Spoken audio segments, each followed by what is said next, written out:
कल की वीडियो में हमने इंटरनल कंट्रोल के बारे में बात की थी। आज हम इंटरनल कंट्रोल के फ्लो चार्ट के बारे में बात करेंगे। फ्लो चार्ट में सबसे पहले सेल्स का फ्लो चार्ट के बारे में आज हम चर्चा करेंगे। हम ये देखें कि जो बड़े बड़े सुपरमार्केट हैं या बड़ी जगहों पर जिसका कि बहुत सारी ब्रांचेस फैली हुई हैं सेल्स की, तो ऑनर जो है वो केवल एक व्यक्ति ही उस सभी अपने जो उसकी ब्रांच है या उसका जो सुपरमार्केट है, एक ही व्यक्ति के द्वारा उस पूरे मार्केट पर निगरानी नहीं रखी जा सकती है। तो ऑनर क्या करेगा, कोई एक डिसीजन लेगा और वो ये करेगा कि कैश काउंटर को वो एक जगह कर देगा और बाकी जगहों को वो फ्री छोड़ देगा। जैसे हम बड़े बड़े मॉल्स में जाते हैं, वहाँ सुपरमार्केट या बिग बाज़ार, वहाँ यदि आप चले गए तो वहाँ क्या होता है, सामान तो पूरा खुला पड़ा ही है। वहाँ से कस्टमर अपने हिसाब से चीज़ें देखता रहता है, लेता रहता है, लेकिन उसको जो चीज़ दी जाएगी और जो कैश काउंटर होगा वो एक जगह बना दिया जाता है कि भाई यहीं इसी जगह पर आपको पैसे देकर वो चीज़ मिलेगी। तो इसी तरह से ऑनर क्या कर सकता है, जब वो इस तरह का एक काउंटर बना देगा तो इस तरह से किसी प्रकार की कोई फ्रॉड होने की गुंजाइश नहीं रहती है, क्योंकि वहाँ मार्केट में सारा सामान फैला हुआ है। और यदि वो अलग अलग कैश काउंटर बना देंगे, बहुत सारे यदि बना देंगे, तो जो सेल्स वर्कर है वही हो सकता है कि कुछ पैसों का गबन कर ले, क्योंकि इसके बारे में किसी को पता नहीं रहेगा कि कितनी सेल्स हुई है, कितना कैश आया है। तो कैश काउंटर को एक जगह बनाने से वो एक ही जगह रह जाता है। तो ये जो चीज़ हुई वो कहलाई इंटरनल कंट्रोल कि जो सिस्टम अपनाया जा रहा है या जो प्रोसीजर अपनाई जा रही है, तो जो सिस्टम प्रोसीजर अपनाया जा रहा है वो इंटरनल कंट्रोल ही है। अब हम एक उदाहरण के लेकर इस चीज़ को और थोड़ा सा क्लियर करते हैं। यदि किसी बड़ी इंडस्ट्री के बारे में अपन बात करते हैं, यदि कोई बड़ी इंडस्ट्री है और वहाँ पर किसी फ़ैन के बारे में या फ़ैन का जो है माल के बारे में चर्चा करते हैं। यदि कोई फ़ैन बनाने वाली कंपनी है और वो उसके जो फ़ैन में ग्रेफाइट रॉड लगी होती है, जिसे कार्बन ब्रश भी कहा जाता है, यदि उसके लिए वो इंडस्ट्री जो है किसी फैक्ट्री से या किसी इंडस्ट्री से जो दूसरा बिज़नेस है, बिज़नेस कंपनी है, उससे उसकी डीलिंग करना चाहता है, तो क्या होगा कि ये जो प्रोसीजर है वो एक थॉरोली अपनाई जाएगी, अब अलग अलग स्टेप्स के अंदर अपनाई जाएगी। तो उसके लिए क्या होगा कि सबसे पहले कस्टमर के द्वारा, कस्टमर कौन होगी, बहुत बड़ी इंडस्ट्री हो गई जिसने कि फ़ैन के कार्बन ब्रश का डिमांड की है, तो वो क्या करेगी, सबसे पहले मार्केटिंग से संपर्क करेगी। मार्केटिंग से संपर्क करेगी कि भाई मुझे 10,000 जो पंखे हैं उन कार्बन का ब्रश चाहिए। तो जो वो 10,000 का डिमांड कर रही है मार्केटिंग से, बड़ी इंडस्ट्री जो है वो एज ए कस्टमर है। अब वो क्या है कि मार्केटिंग क्या करेगा, उसका डायरेक्ट डिसीजन नहीं लेगा, वो जल्दी से तुरंत निर्णय लेकर कस्टमर को हाँ नहीं करेगा, और वो पहले ये देखेगा कि क्या हमारे पास में इतनी मात्रा में माल अवेलेबल है। यदि उसके पास ये माल अवेलेबल है तो ही वो आगे हाँ करेगा, अन्यथा पहले वो आगे जाकर उस चीज़ के कंफर्म करेगा कि क्या हमारे पास स्टॉक पड़ा है या नहीं। तो मार्केटिंग ने क्या किया, मार्केटिंग ने संपर्क किया वेयर हाउस से।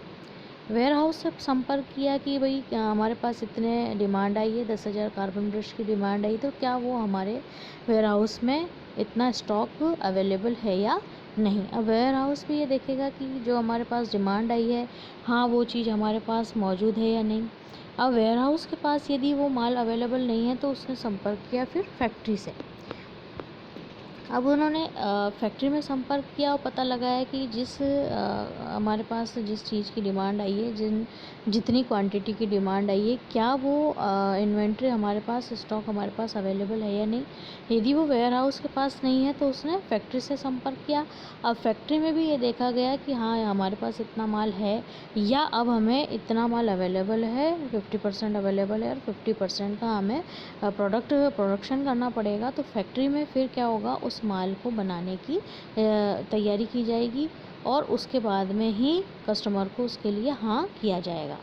अब जब उस माल के लिए हामी भर ली गई है और ये कह दिया गया है कि हाँ, हम आपको 15 दिन के अंदर अंदर इस माल को अवेलेबल करवा देंगे, तो फिर बात आएगी आगे कि वो क्या करेंगे, अपने कस्टमर से एडवांस में पैसा मांगेंगे। एडवांस में पैसा इसलिए मांगेंगे क्योंकि यदि वो प्रोडक्शन करेंगे तो प्रोडक्शन के लिए पास में कैश होना तो ज़रूरी है। तो वो उस कैश की डिमांड एडवांस में कैश की डिमांड करेंगे और वो चीज़ जाएगी अकाउंट सेक्शन में। अब अकाउंट सेक्शन उसके बारे में अकाउंट सेक्शन के अंदर क्या है, जो भी कैश से रिलेटेड, टैक्स से रिलेटेड, बिल इनवॉइस से रिलेटेड जितने भी काम हैं वो अकाउंट सेक्शन पर निर्भर होते हैं, अकाउंट सेक्शन में काम किए जाते हैं। अब जब उस माल को फैक्ट्री में तैयार कर लिया गया, तब उस माल को कस्टमर तक पहुंचाने के लिए क्या होगा, वो भी कई प्रक्रिया से होकर गुजरेगा कि जो फैक्ट्री में माल जो डिमांड की गई थे वो तैयार हो चुका है। तो उस माल को उन्होंने क्या किया, सबसे पहले एडवांस में पैसा लिया, पैसा लेकर उसको तैयार किया, तैयार करके उसकी बिल इनवॉइस की 4 कॉपी तैयार की गई। उन चारों कॉपियों को तैयार करके और एक कॉपी जो है वो तो मार्केटिंग के पास में रहेगी, एक कॉपी अकाउंट सेक्शन के पास में रहेगी और 2 कॉपीज़ जो कि वेयर हाउस और या फैक्ट्री से जो माल आगे पहुंचाया जा रहा है उस माल को 2 बिल्स दिए जाएंगे और उस माल को आगे तक पहुंचाया जाएगा। अब जब माल कस्टमर तक जा रहा है या इंडस्ट्री तक पहुंच रहा है तो उन 2 बिलों की कॉपी में क्या होगा, एक कॉपी तो उसको दे दी जाएगी कस्टमर को सील लगा के कि भैया हमने आप लोग तक ये माल पहुंचा दिया है, और एक कॉपी वह पुनः अकाउंट सेक्शन में ला दी जाएगी कि हाँ, हमने इस माल को यथास्थान पहुंचा दिया है। तो ये सारी जो प्रोसीजर अपनाई गई, ये सारी जो प्रक्रियाएं अपनाई गई जो कि अलग अलग स्टेप से होकर गुजर रही है और अलग अलग उनके जो स्टैंडर्ड हैं उनके अकॉर्डिंग किया जा रहा है। तो ये सारा काम जो है वो क्या कहलाएगा, इंटरनल कंट्रोल कहलाएगा, जो कि थॉरोली प्रोसीजर से होकर गुजर रही है। इसमें ना तो कस्टमर मुकर सकता है कि हमने माल जो है हमारे पास नहीं पहुंचाया, और ना ही फैक्ट्री है यहाँ पर किसी तरह की कोई फ्रॉड की गुंजाइश रहेगी, क्योंकि सारा जो कैश से रिलेटेड काम है या जो भी लिखित वाला काम है, सारा जो अकाउंट्स मेंटेन करने का काम है वो अकाउंट सेक्शन में किया जाएगा। तो इसमें 4 मोटी मोटी बात आ गई कि क्या हुआ है कि सबसे पहले तो स्टॉक की चेकिंग की गई कि वो अवेलेबल है या नहीं, उसको कंफर्म किया गया, तभी कस्टमर को उसके लिए हामी भरी गई। सारी रिसिप्ट्स या पेमेंट्स के जितने भी बिल इनवॉइसेस हैं उन सभी को हैंडल किया गया अकाउंट सेक्शन के द्वारा। उसके बाद में जो ऑल इनवॉइसेस हैं उन सभी को जनरेट किया जा रहा है किसके द्वारा, अकाउंट डिपार्टमेंट के द्वारा, जिससे उसमें किसी प्रकार की कोई त्रुटि, फ्रॉड या कोई गलती इसमें नहीं हुई है।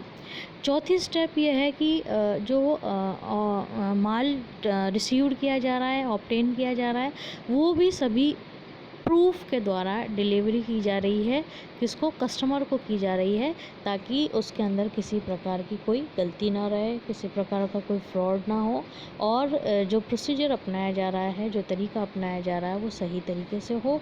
और ये जो प्रक्रियाएं अपनाई गई है एक तरह आंतरिक नियंत्रण है, इंटरनल कंट्रोल है।